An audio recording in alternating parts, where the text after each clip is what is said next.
क्या हो अगर आपके आसपास के बच्चे एक एक करके गायब होने लग जाएं और फिर गायब होने के बाद कभी घर पे लौट के भी ना आए, ना उनका कोई सुराग मिले, ना उनका कुछ पता चले। क्या बीतेगी उन माँ बाप पे जिनको ये तक नहीं पता कि उनके छोटे छोटे बच्चे कहाँ गायब हो गए और अब किसके पास है, जिंदा भी हैं या मर गए।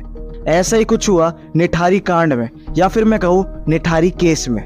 निठारी बेसिकली एक गांव है जो कि उत्तर प्रदेश में पड़ता है। निठारी के बारे में अगर मैं आपको डिस्क्रिप्शन दूं, क्योंकि ये गांव बहुत ज्यादा इंपॉर्टेंट है इस केस के अंदर। निठारी बेसिकली एक स्लम एरिया, मतलब एक गांव है जहाँ के लोग बहुत ज्यादा अमीर नहीं है, मतलब कि लोअर मिडिल क्लास आप मान लो, या फिर आप नेक्स्ट टू गरीब या पुअर मान लो। जहाँ के लोग जनरली मजदूरी, बेलदारी या फिर ऐसे छोटे मोटे काम करके अपना जीवन व्यतीत करते हैं। इसी निठारी गांव में एकदम से एक एक करके बच्चे गायब होने लग गए।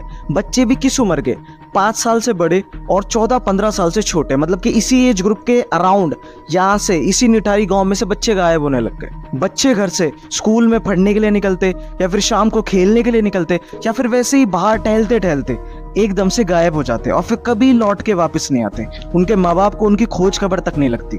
2004 तक इस निठारी गांव में सब कुछ नॉर्मल था, पर एक दिन 2005 में एक 7 साल की बच्ची गायब हो गई। और जैसे ही बच्ची गायब हुई, घर नहीं आई, तो उसके बाप ऑब्वियसली, एक नॉर्मल इंसान जब बच्ची गायब हो जाएगी या बच्चा गायब हो जाएगा क्या करेगा, पुलिस के पास जाएगा, कंप्लेन नोट कराएगा। तो निठारी गांव में जिसकी बच्ची गायब हुई, जो 7 साल की बच्ची गायब हुई, तो उसके बाप, उसके भी माँ बाप ने यही किया। वो थाने गए, जो कि उनका लोकल थाना पड़ता था, उसमें गए, उन्होंने पुलिस में रिपोर्ट कराई, इस उम्मीद में कि पुलिस वाले मदद करेंगे। बट इस केस में ऐसा कुछ नहीं हुआ, क्योंकि जैसे ही बच्ची के माँ बाप थाने में रिपोर्ट दर्ज कराने पहुंचे, वहां के एसएचओ ने, रिपोर्ट दर्ज करना तो बहुत दूर की बात है, उन दोनों माँ बाप को फटकार के थाने से बाहर निकाल दिया, क्योंकि वो जाहिर सी बात है अमीर नहीं थे, उनका कोई सोशल स्टेटस नहीं था। और 2005 और 6 में आप कानून की जो व्यवस्था है उसकी हालत आप समझ ही सकते हो। तो थानेदार ने उनको फटकार के भेज दिया और ये बोला कि झुग्गी झोपड़ी में, क्योंकि वो स्लम एरियाज कहते हैं, झुग्गी झोपड़ी में तुम्हारी बेटी यहीं कहीं होगी, कुछ देर में लौट के आ जाएगी, थाने का टाइम वेस्ट मत करो। अगर वो थानेदार उस दिन उन माँ बाप की बात को सीरियसली ले लेता तो पॉसिबली बहुत सारी लड़कियों की जान आगे चल के बच जाती। बट ऑब्वियसली इंडिया का कानून आप जानते हो, करप्टेड है, करप्शन बहुत ज्यादा है। He was not at all serious कि भाई जो होगा जो देखा जाएगा, तो उसने केस को सीरियसली नहीं लिया। एंड उसकी वजह से, या फिर ऐसी करप्ट ऑफिशियल की वजह से जो कि आगे भी आएंगे, ये केस बहुत बड़ा बन गया। इस 7 साल की बच्ची के लापता होने के बाद 3 हफ्ते के अंदर एक और 12 साल की बच्ची घर से लापता हो गई। और उस केस में भी ऐसा ही हुआ, माँ बाप ने वैसे ही किया, थाने गए, रिपोर्ट दर्ज कराई, वहां के एसएचओ ने उनको फटकार दिया और इस बार ये बोला कि अभी तुम्हारे पास से कुछ ये निठारी विलेज में से कोई आया था, किसी की 7 साल की बच्ची गई थी, अब तुम आके बोल रहे तुम्हारी 12 साल की बच्ची हो गई। हो सकता है दोनों ने मिलकर प्लान बनाया, दोनों घर से दोबारा मिलकर भाग गए हो, कुछ दिन वेट करो, दोबारा आ जाएंगी। जस्ट बिकॉज वो लोग स्लम एरिया से बिलोंग करते थे, इसलिए पुलिस भी उनकी बातों को सीरियसली लेने के लिए तैयार नहीं थी, क्योंकि जाहिर सी बात है भाई, ये तो इंडिया है। इंडिया में गरीबों की जान की क्या वैल्यू है? या तो आपको अगर केस में इंसाफ चाहिए तो या तो चीजें वायरल हो जाए, और 2005-6 में तो कुछ वायरल न्यूज मीडिया कुछ था ही नहीं। जो भी था न्यूज़पेपर था, उससे इतनी ज़्यादा बात फैलती नहीं। अब तो फिर भी मोबाइल फ़ोन से आग की तरह चीज़ें फैल जाती हैं, तो 2005-6 के हालत आप समझ सकते हो। तो इंडिया का यही हाल है, आप स्लम एरिया से तो आपकी बात नहीं सुनी जाएंगी। इस केस में भी यही हुआ। दूसरी बार भी पुलिस ने इस चीज़ को नज़रअंदाज कर दिया कि स्लम एरियाज के लोग हैं, ऐसे ही हैं, बच्ची इधर उधर भाग गई होगी, घर से परेशान होकर चली गई होगी, वेट कर लो दोबारा आ जाएंगे। इसके बाद लगातार निठारी विलेज में से बहुत सारी लड़कियां, छोटी छोटी लड़कियां, जो कि मैं बताया 5 से 14 साल के एज ग्रुप की थी, और कुछ लड़के भी, बट ज्यादातर लड़कियां इस गांव में से गायब होने लग गई। लगातार लोग थाने गए, वही सब रिपीटिशन में हुआ। 1 2 3 4 5 6 10 11, ये जो लिस्ट थी बढ़ती गई। निठारी गांव में से लड़कियां लड़के गायब होते रहे, छोटे छोटे, घर से जाते, स्कूल जाते, खेलने जाते, गायब हो जाते। लोग थाने जाते, थाने वाला फटकार के भगा देता, एसएचओ फटकार देता कि तुम स्लम के लोग हो, झुग्गी झोपड़ी के लोग हो। उनकी बातों को सीरियस तक नहीं लिया कि तुम स्लम के लोग हो, तुम्हारे बच्चे, तुम पैसों की तंगी होगी, घर से बाहर भग गए होंगे, हमको क्या पता, दोबारा लौट के आ जाएंगे, पता चल जाएगा, देख लेंगे। उनकी एफआईआर तक दर्ज नहीं की गई उस थाने के अंदर, उनकी एक भी एफआईआर नहीं मिली। आगे चल के जब कोर्ट ने पूछा, मैं बताऊंगा, तो थाने में एक भी, इतने सारे बच्चे लापता हुए, इतने सारे लोग वहां पे गए और थाने में एक भी एफआईआर दर्ज नहीं हुई, एक भी उन बच्चों के लिए, एक भी। ये सब बच्चे गायब होने की घटना ऐसी चलती रही until Nandlal came into the story. Until Nandlal इस स्टोरी में आ गया। नंदलाल की भी एक बेटी है पायल, बट वो छोटी नहीं है, वो 20 साल की होती है। वो भी ऐसे ही एक जगह पे गायब हो जाती है। तो नंदलाल जी की बेटी खो जाती है और ढूंढते ढूंढते अपनी बेटी पायल को ढूंढते ढूंढते वो एक ऑटो रिक्शा वाले से टकराते हैं, क्योंकि उनके हाथ में फोटो होती है, वो सबको दिखा रहे थे भाई तुमने मेरी बेटी को देखा, तुमने मेरी बेटी को देखा। तो कॉन्फिडेंसली उनको एक ऑटो ड्राइवर टकरा जाता है जो पायल को रिकॉग्नाइज कर लेता है और बताता है कि मैंने पायल को किसी घर के बाहर छोड़ा है। तो नंदलाल जी उस ऑटो रिक्शा ड्राइवर से पूछते हैं कि तुमने मेरी बेटी को कहाँ छोड़ा, क्या हुआ उसके साथ, किधर है, क्योंकि वो मुझको मिल नहीं रही, वो सारी अपनी बात बताता है। तो ऑटो रिक्शा वाला उनको बोलता है कि मैंने पायल जो कि 20 साल की थी, उसको नाम नहीं पता था, बट वो उसको बताता है मैंने जो फोटो होती है उसके द्वारा पहचान के, जो नंदलाल जी उसको फोटो दिखाते हैं ऑटो ड्राइवर को, तो ऑटो ड्राइवर बताता है कि मैंने पायल को इधर लोकेशन से उठाया था एंड मैं उसको एक घर के बाहर छोड़ के आया। घर का एड्रेस था D5 सेक्टर 31, इस एड्रेस को ध्यान रखना, D5 सेक्टर 31। तो वो ऑटो ड्राइवर बताते कि मैंने पायल को इस घर के बाहर छोड़ा था। पायल ने मुझसे बोला कि मैं अभी मेरे पास रुपए नहीं है, मैं अभी छुट्टा लेके आती हूँ, इस घर के अंदर जाती हूँ, छुट्टा लेके आती हूँ। तो पायल उस घर के अंदर गई और फिर शी नेवर केम बैक, इसके बाद वो कभी वापस बाहर आई ही नहीं। तो ऑटो ड्राइवर ने, क्योंकि ऑब्वियसली उसको तो रुपए लेना, उसको अभी तक ये सब कुछ पता नहीं था, वो उस घर के बाहर उस दिन खड़ा रहा। उसने नंदलाल जी को ये बताया, मैं उस दिन उस घर के बाहर वेट किया, मैंने 15 मिनट वेट किया, 20 मिनट वेट किया, उसके बाद मैं उस घर के बाहर गया, मैंने घर की डोर बेल बजाई, एक बार बेल बजी कोई आया नहीं, फिर मैं दूसरी बार बजाई, फिर मैं तीसरी बार बजाई, तो वो उस घर से D5 सेक्टर 31 से पायल बाहर नहीं आई, इंस्टेड एक आदमी बाहर आया। उस आदमी का नाम था सुरेंद्र कोहली, ठीक है। उस टाइम उसको उस आदमी का नाम नहीं पता था, बट उस आदमी का नाम था सुरेंद्र कोहली। ये मेन पात्र है, इसका भी नाम ध्यान रख लेना, सुरेंद्र कोहली। तो वो ऑटो रिक्शा वाला नंदलाल जी को उसने बताया, ऑटो रिक्शा वाले ने, कि मैंने उससे पूछा सुरेंद्र कोहली से, जो कि वो लड़का बाहर आया उस घर से, कि जो अभी फीमेल गई थी वो कहाँ है, मेरा जो वो किराया नहीं देके गई। तो सुरेंद्र कोहली बोलता है कि वो तो चली गई। तो ऑटो ड्राइवर पूछता है गई कहाँ, मैं तो जब से घर के बाहर ही खड़ा हूँ। तो सुरेंद्र उसको थोड़ी देर तो इग्नोर करता है, फिर उसको, क्योंकि सुरेंद्र को भगाना था उसको, ऑटो ड्राइवर को, तो सुरेंद्र कहता है कि वो घर के पीछे वाले गेट से चली गई। तो auto driver obviously was helpless, उसको पता नहीं था ना, उसको एविडेंस था, ऐसा थोड़ी घर में घुस जाएगा पायल खाए पायल खाए। तो उसके बाद वो वहां से चले गए। वो ये घटना नंदलाल जी को बताते कि ऐसा हुआ बिकॉज वो नंदलाल जी ने उससे पूछा था। तो वो ये एग्जैक्ट जो DHG डॉक्यूमेंटेड है वो नंदलाल जी को बताता है कि ये सब हुआ था, मैं वहाँ गया था, सुरेंद्र कोहली वहाँ पे एक नाम का ये इंसान था, उसने मुझे ये बोला ये। तो नंदलाल जी क्यूरियस हो गए कि भाई मेरी बेटी किसी घर में गई, उसके बाद वापस नहीं, ऑब्वियसली बाप को तो चिंता होगी। तो वो उस घर के बाहर जाते हैं, D5 जो कि उसने एड्रेस बताया था, घर के गेट को खटखटाते हैं, बट एक बेल बजे, 2 बेल बजे, 3 बेल बजे, D5 में से उस दिन उस घर में से कोई वापस नहीं आता, कोई मतलब कि कोई बाहर नहीं आता। तो उसके बाद नंदलाल जी घबरा जाते हैं कि घर में से वापस नहीं आ रहा, ऑटो ड्राइवर बोल रहा है मेरी बेटी यहाँ गई है। तो नंदलाल जी पुलिस के पास चले जाते हैं रिपोर्ट दर्ज कराने, बट पुलिस का रवैया जो कि निठारी गांव वालों के साथ था रिपोर्टेडली सेम ही था।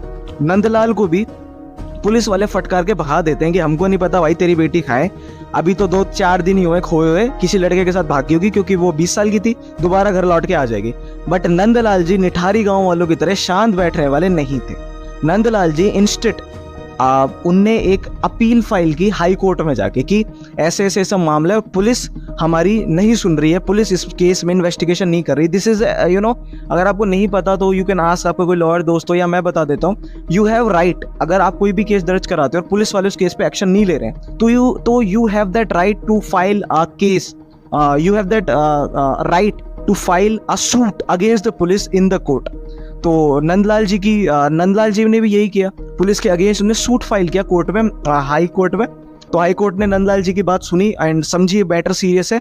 तो हाई कोर्ट ने पुलिस को बोला कि यार तुम जाके सर्च करो, बहुत ज्यादा संगीन मामला है, you just go and search. तो ऑब्वियसली जब कोर्ट ने डायरेक्ट किया, कोर्ट ने प्रेशराइज किया, तो पुलिस को ना चाहते भी, फर्स्ट इंस्टेंस में तो पुलिस ने इस चीज को हवा में ले लिया, ना चाहते भी पुलिस को नंदलाल जी की FIR रिपोर्ट दर्ज करनी पड़ गई पायल की गुमशुदगी की। And this was the first FIR filed in this Nithari case. इससे पहले निठारी गांव वालों की तो सुनी नहीं पुलिस ने, हवा में बात ले ली, बच्चे गायब हो रहे, गाने गायब होने तो भाई हमको क्या फर्क पड़ता है। So this was the first FIR filed in this case, ठीक है। इसके बाद और फाइल की गई है, बट ये फर्स्ट फाइल की गई, मतलब पुलिस को इतने सालों बाद, ये दिसंबर 2005 की बात है, इंसिडेंट्स तो 2005 की स्टार्टिंग से ही हो रहे हैं, बट ये दिसंबर 2005 में पुलिस ने फर्स्ट FIR फाइल की गई है, वो भी कोर्ट के कहने पे पायल की गुमशुदगी की। तो फिर नंदलाल जी ने बताया कि मेरी एक ऑटो रिक्शा वाले से बात हुई है, उस ऑटो रिक्शा वाले ने बोला है कि उसने पायल को D5 के बाहर छोड़ा है। बट ऑब्वियसली किसी के कहने पे, सुनने पे पुलिस वाले, यार ऐसे काम नहीं चलता ना कि किसी ने कुछ बोला और वो वहां चले जाए, तलाशी लेने लग जाए, ठीक है। पुलिस को कुछ ना कुछ पुख्ता सबूत चाहिए होता है मजिस्ट्रेट से वारंट निकलवाने के लिए। तो व्हाट पुलिस डिड, उनकी बात सुन ली, रिक्शा वाली का बयान ले लिया, टेस्टिमोनी ले ली, नंदलाल जी का बयान ले लिया कि ऐसे D5 के वहाँ हुआ है। तो एविडेंस के लिए व्हाट पुलिस डिड, पुलिस ने क्या किया, पायल के नंबर लिए और पायल के नंबर ट्रेस किए, ठीक है, क्योंकि उससे लास्ट लोकेशन निकालनी थी कि अगर ऑटो ड्राइवर सच बोल रहा है तो आ जाएगा कि वो सेक्टर के आसपास है, एग्जैक्ट नहीं आएगा बट एक लोकेशन मिल जाएगी। तो पुलिस ने वो नंबर ट्रेस किए and what police found out कि auto driver and Nandlal ji was 100% right. जो पायल की लास्ट लोकेशन है, जब पायल का फोन स्विच ऑफ हुआ है, was near sector 31 and was near D5 of sector 31, ठीक है। तो D5 के अराउंड ही पायल गायब हुई है। तो पुलिस को सबूत मिल गया, एविडेंस मिल गया, इसके बेसिस पे पुलिस ने अरेस्ट वारंट या फिर मैं कहूँ search warrant, basically search warrant निकलवा लिया। पुलिस ने वहां जाके छानबीन की और सुरेंद्र कोहली, उस टाइम वहां की बेल बजी तो सुरेंद्र कोहली निकला और सुरेंद्र कोहली को शक के बिना पे अरेस्ट कर लिया। अच्छा, ये केस यहाँ पे चल रहा है, मतलब पायल का केस यहाँ पे चल रहा है जिसमें नंदलाल जी, ये ऑटो रिक्शा वाला, पुलिस कोर्ट, ये सब इन्वॉल्व है और पायल गायब हो गई, इसलिए सुरेंद्र कोहली को अरेस्ट भी कर लिया।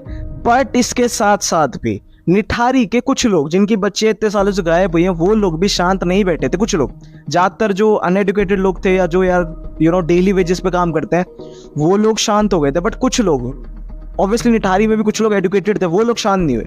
जब पुलिस ने उनकी नहीं सुनी कि उनकी बच्ची गायब हो गई, तो निठारी गांव वाले ने क्या किया, RWA, रेजिडेंशियल वेलफेयर एसोसिएशन, ये होता है, ये रेजिडेंट वेलफेयर एसोसिएशन एक होती है। जब पुलिस आपकी नहीं सुनती तो रेजिडेंट के वेलफेयर के लिए एक एसोसिएशन बनाई गई थी। पहले ये सब चलता था, जब पुलिस नहीं सुनती तो लोग वहां पे जाके अपील करते थे। तो रेजिडेंट वेलफेयर एसोसिएशन में निठारी गांव वालों ने कंप्लेंट डाली।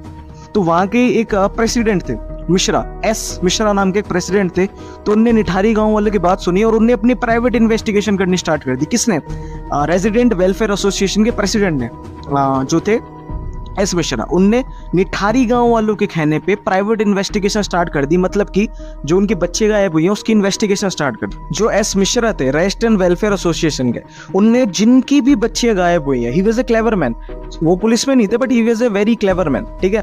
तो जिनकी भी बच्चे गायब हुई है, उनने लगभग उनसे अनुमानित पूछा कि तुमने अपनी बच्चियों को लास्ट बार कहाँ देखा था।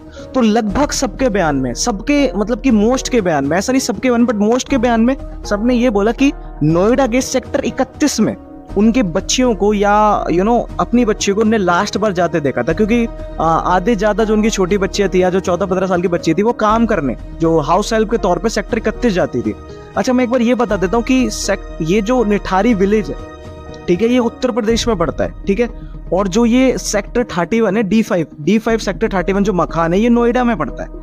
अब जो ये D5 सेक्टर 31 है, ठीक है, ये एक पॉश इलाका है जहाँ पे बंगलो टाइप्स हैं, वो ऐसे लंबा है। इसके साइड में एक नाला पड़ता है, उसके साइड में निठारी विलेज है। तो मतलब नोएडा और जो ये निठारी विलेज है, ठीक है तो बहुत अपोजिट जगह। मतलब एक बहुत ज्यादा bungalow rich class high society का लोग रहते हैं वहाँ पे, और निठारी विलेज जैसे विलेज वहाँ पे स्लम एरिया है। इन दोनों को कॉन्जॉइंट करता है एक नाला, ठीक है। तो S मिश्रा ने जब पता किया तो पता चला कि लगभग सबकी बच्चियां सेक्टर 31 काम करने गई थी या कुछ स्कूल गई थी, तो वो भी उनका जो गवर्नमेंट स्कूल है वो भी उस साइड ही पड़ता है। तो S मिश्रा का शक हुआ कि होना हो जो भी हो सेक्टर 31 के आसपास ही हुआ है, ठीक है।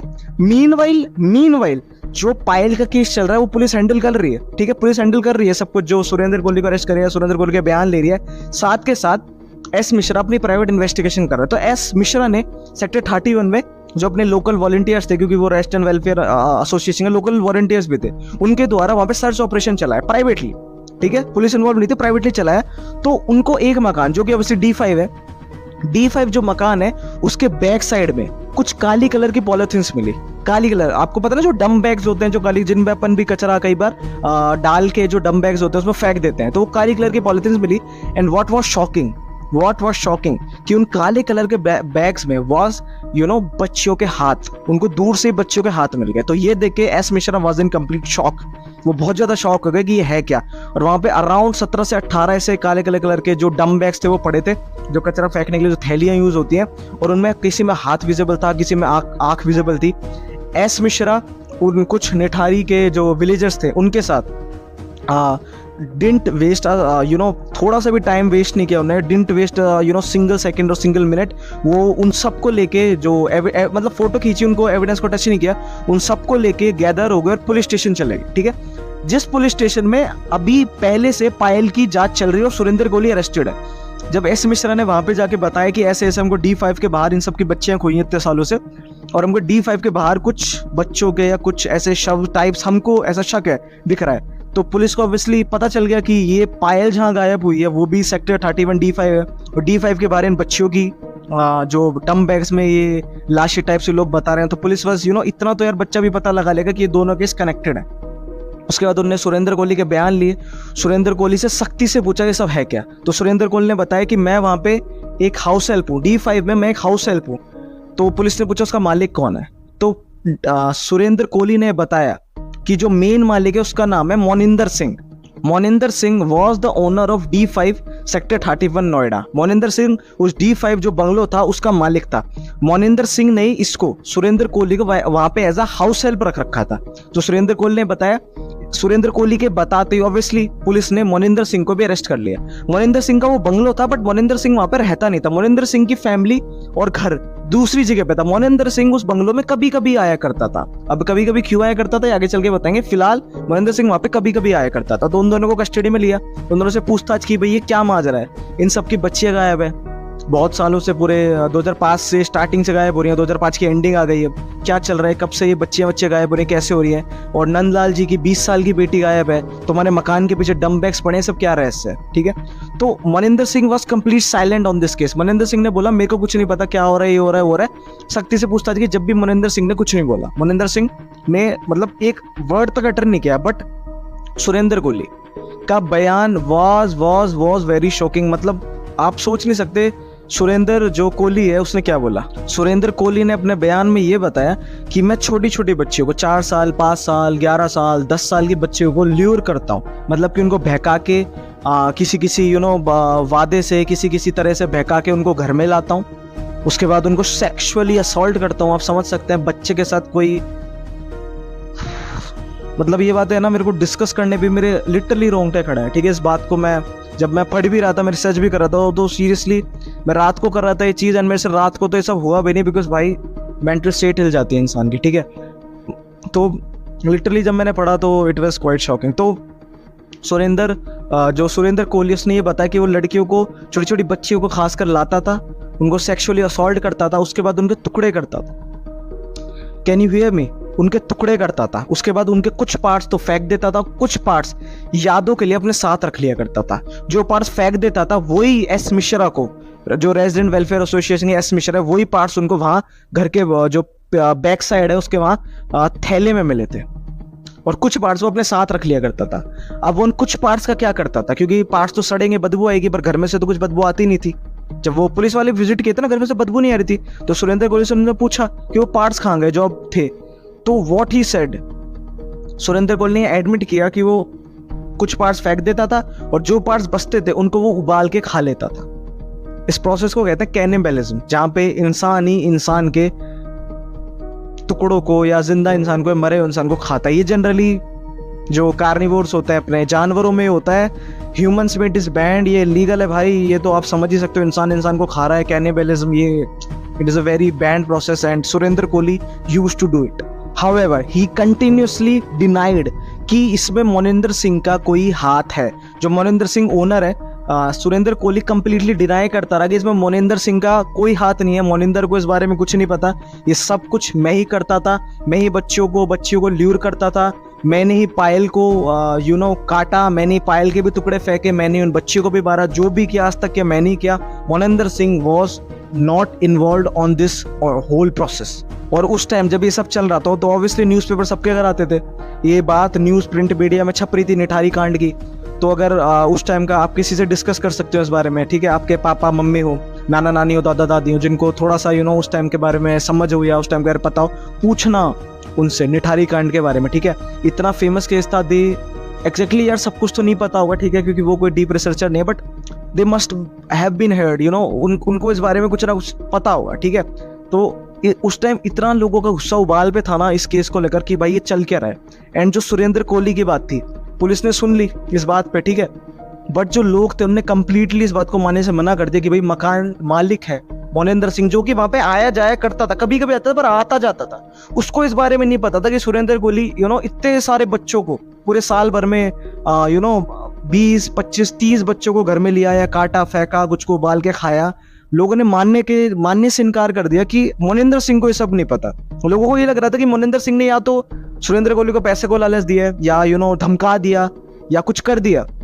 इस वजह से सुरेंद्र कोहली उसको एडमिट नहीं कर रहा कि मोनिंदर सिंह भी मेरे साथ मिला हुआ है। खैर, पुलिस को इतना सब कुछ सुनने के बाद मोनिंदर सिंह पे भी शक हुआ कि ऐसा कैसे हो सकता है कि मालिक को नहीं पता। तो पुलिस ने छानबीन की, बट एविडेंस मोनिंदर सिंह के खिलाफ नहीं मिले। मोनिंदर सिंह के खिलाफ ये तो मिले, कुछ सबूत मिले कि मोनिंदर सिंह उस घर में आता क्यों था। मोनिंदर सिंह उस घर में कॉल गर्ल्स को बुलाता था, जो कि पेड सेक्स वर्कर्स होती हैं, उनको उस घर में बुलाया करता था मोनिंदर सिंह। उसकी फैमिली कहीं और थी, ठीक है, कहीं और रहती थी, तो वो कभी कभी यहाँ पे आता था, कॉल गर्ल्स को बुलाता था। ये एविडेंस तो मिलेगी कॉल गर्ल्स वहाँ आती थी, बट मोनिंदर सिंह के ये एविडेंस नहीं मिले कि वो भी इस क्राइम में शामिल है। लेटर ऑन ये पता लगा कि जो पायल थी, जो कि नंदलाल जी की बेटी थी, was also a sex worker. उसको भी फोन करके उस बंगलो पे बुलाया गया था, इसलिए वो ऑटो पे उतरी थी, इसलिए वो अंदर जाके पैसे लेने गई थी, पैसे लेने के लिए गई थी, बट वो दोबारा कभी लौटी नहीं। उसको मोनिंदर सिंह ने बुलाया क्योंकि वो कॉल गर्ल्स को बुलाया करता था, या फिर उसको मोनिंदर सिंह वहाँ प्रेजेंट ही नहीं था, वहाँ पे सुरेंद्र कोहली था, सुरेंद्र कोहली ने पायल को बुलाया, उसके बाद उसके टुकड़े किए।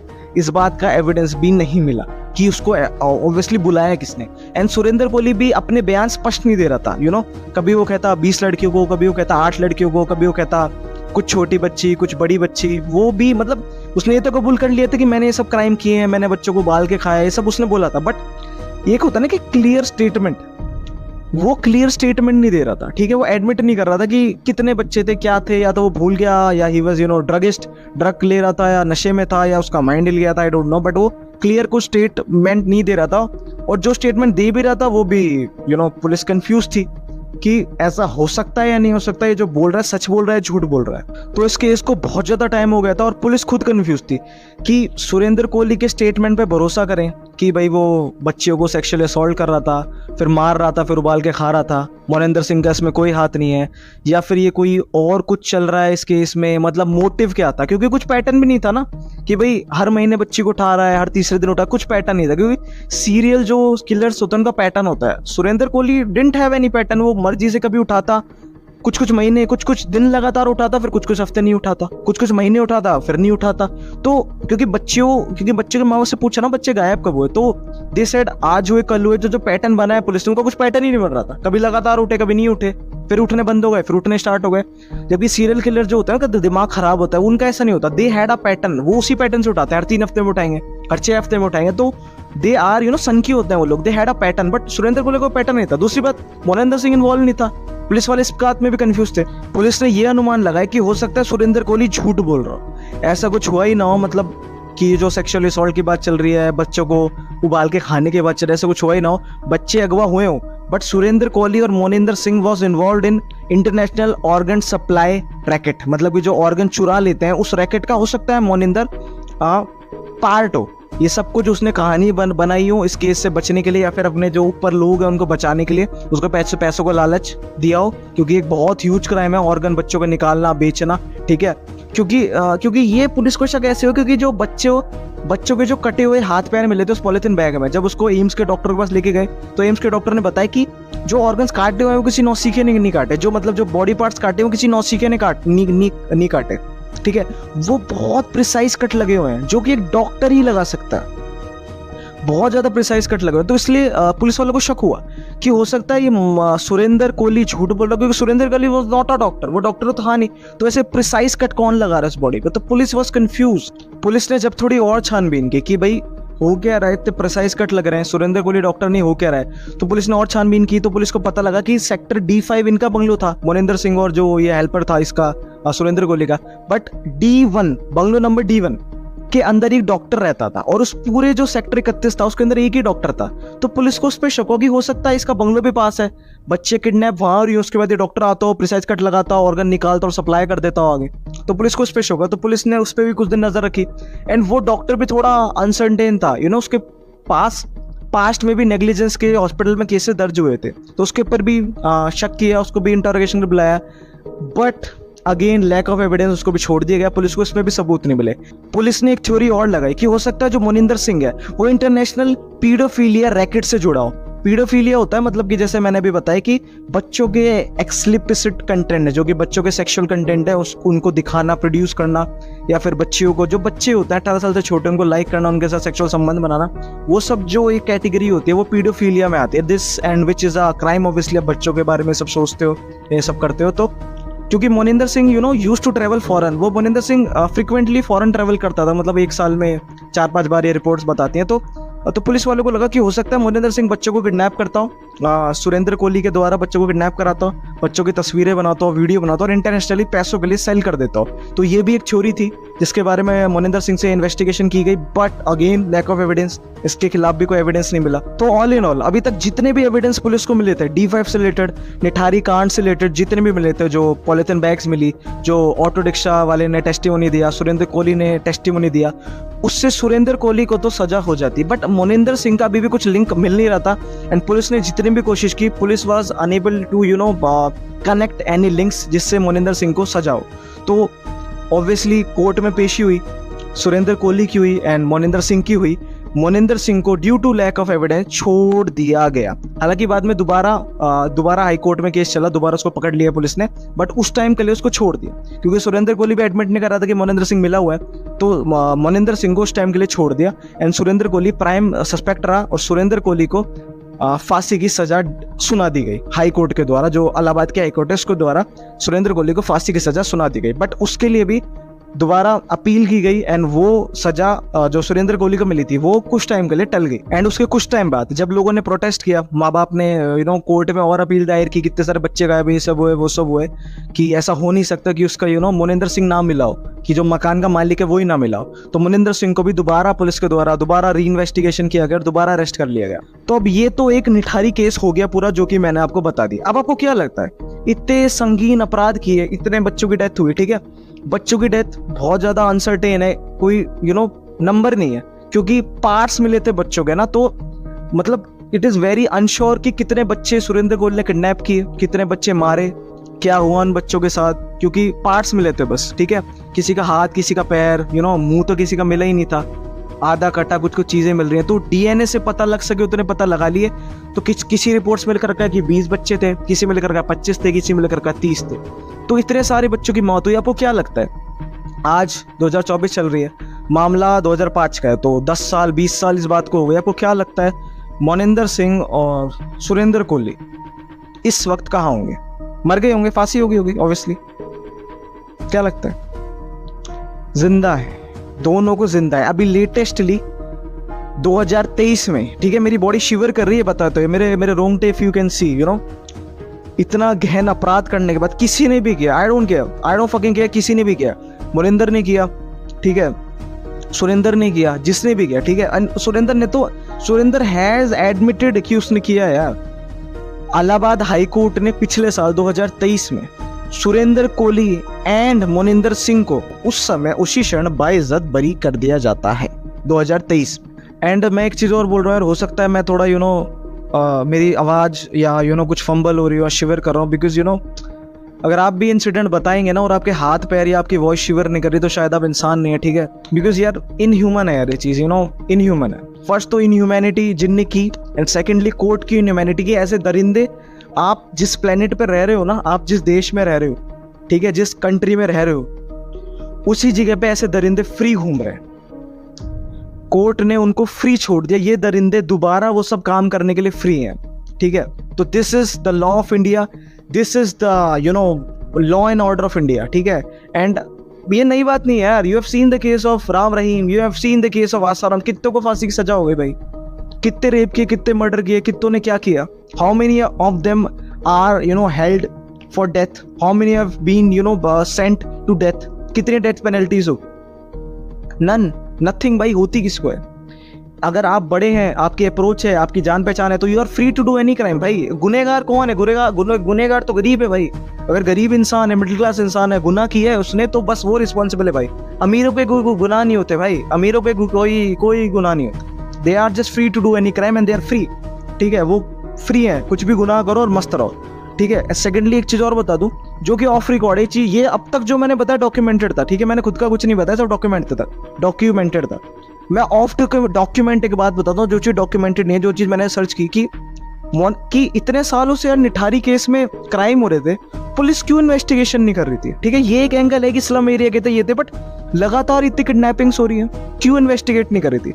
Because police was corrupt. ठीक है, ये चीज चार्जशीट में नहीं है तो क्यों? ऑब्वियसली चार्जशीट में क्यों होगी?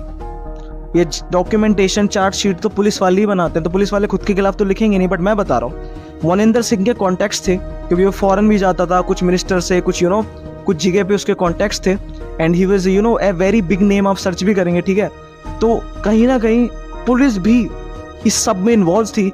ऑर्गन का रैकेट था, पीडोफिलिया का रैकेट था, कुछ ना कुछ बहुत संगीन चल रहा था, जो कि ऑब्वियसली पुलिस की गैर जिम्मेदारी से, केयरलेसनेस ऑफ पुलिस की वजह से सब कुछ दब गया, सब कुछ दब गया। ठीक है, उन बच्चियों को आज तक इंसाफ नहीं मिला, और शर्म आती है यार मेरे को।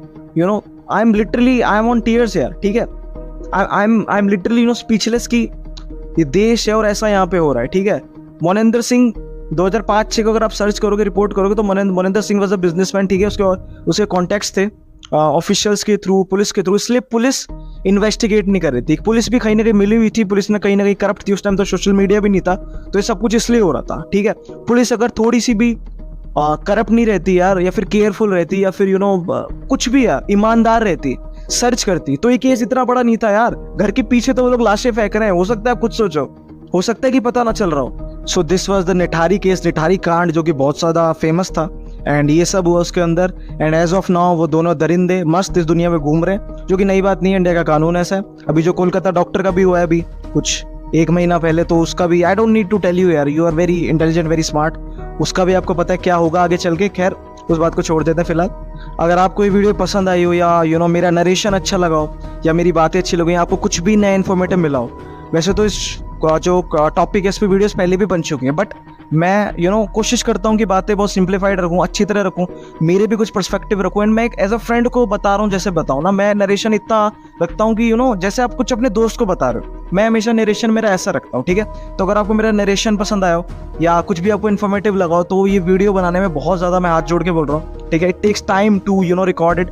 अभी भी ये कुछ वीडियो होगी 40-45 मिनट की रिकॉर्ड की होगी, उसको एडिट करना पड़ता है, फिर उसको दिखाना पड़ता है, उसको बताना पड़ता है। ठीक है, सो प्लीज़ अगर आपको वीडियो अच्छी लगी हो तो चैनल को सब्सक्राइब कर लो। चैनल का नाम है थेलकन, मेरा नाम भी है थेलकन, चैनल का नाम मेरे नाम पे ही है। वीडियो को लाइक कर दो, एंड प्लीज़ कमेंट करो कि आपको इस केस से क्या सीख मिलती है, क्या सबक मिलता है। सेकेंडली, क्या आपको इंडिया के कानून पे भरोसा है? सो देखते रहिए थेलकन। चैनल को अगेन बोल रहा हूँ, सब्सक्राइब कर लो ऐसे रियल इंसिडेंट्स या रियल स्टोरीज सुनने के लिए मेरे द्वारा, थेलकन के द्वारा।